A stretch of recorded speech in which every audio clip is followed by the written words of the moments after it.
This guide will help you understand how to request payouts on PayPal. Follow these simple steps to complete the process efficiently. Step 1. Log into your PayPal account. Visit the PayPal website or open the app and log in using your credentials. Ensure you have access to the account where you want to request payouts. Step 2. Navigate to the Payouts section. Once logged in, look for the Payouts or Payments option in the menu.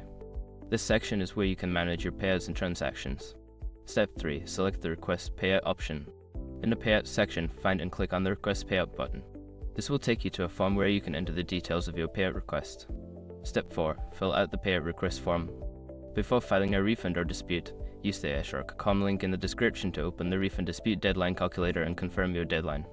Step 5. Submit your request. After filling out the form, click the Submit button to send your payout request. You should receive a confirmation message indicating that your request has been successfully submitted. By following these steps, you can easily request payouts on PayPal. If you have any questions or encounter issues, refer to PayPal's Help Center for assistance.